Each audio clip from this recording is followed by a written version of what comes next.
Республикада ауыл ел бесігі деген мемлекеттік бағдарлама бар. Ол 2020-2025 жылдары аймақтарды дамытуға бағытталған. Бағдарламада ауыл тұрғындарының жағдайын жақсарту және ауылдарды үлкейту үшін бірнеше бағыт қарастырылған. Екіншіден, шағын және ірі қалаларды дамыту.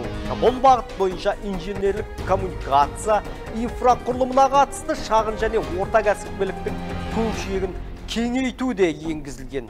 Дәл осындай әжептәуір әлеуетті бағдарламаға бет тұрмай қалатын әкімдерді анықталып жатыр өкінішке орай. Әлде оларда өзіндік бір өзге бағдарлама жүзеге асып жатыр мекен?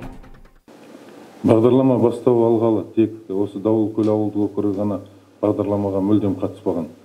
Ол ауылдық округтің әкімі бар ма осында? Сіздің ауылда барлық мәселе шешіліп қойған ба? Неге ауыл ел бесігі бағдарламасына қатыспайсыздар? Неге ұсынбайсыздар? Бірде-бір жоба ұсынбағансыздар осы кезге дейін. Басқа ауылдар қатысқан. Неге? Құрметті Нұрлыбек Мәшбекұлы, қазіргі уақытта енді біз бұл жөнінде жұмыс жасалып жатыр. Алдағы уақытта бұндай кемшіліктерге жол берілмейді. Қанша болды жұмыс істеп жатқаныңа? Берілмеген 2 жыл. 2 жыл? 2 жылым. 2 жылда бір жоба ұсынбайсың ба? Сонда қалай ол? Құжаттар дайындалып, барлық мәселе шешілген ба? Құжат дайындауға 2 жыл уақыт кете ме? Біз мысалы бір айдың ішінде 55 миллиард теңгенің құжатын дайындап ұсындық былтырғы жылы. Өйткені кеш қалатын еді. Биылғыдай көп қаражаттар келмейтін еді. Демеушілерді тауып, сол арқылы 2 миллиард теңгеге жоба жасап, 55 миллиард теңгенің жобасы шықты. Соны ұсынып, қазір соны тиісті қаражаттар келіп жатыр. Сіз енді жоқ дегенде бір ауылдың бір 2-3 көшесіне 40-50 миллион теңгеге де жоба жасамағасыз ба? Оған көп болса бір 700-800 мың теңге ақша кетеді. Неге?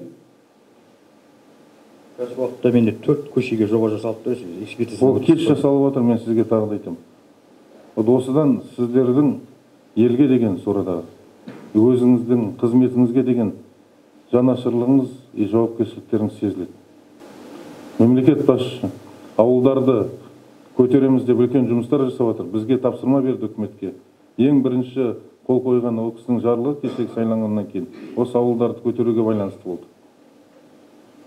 Сол бойынша бірнеше бағдарламалар қабылданды. Соның ішінде ең маңыздысы ауыл ел бесігі.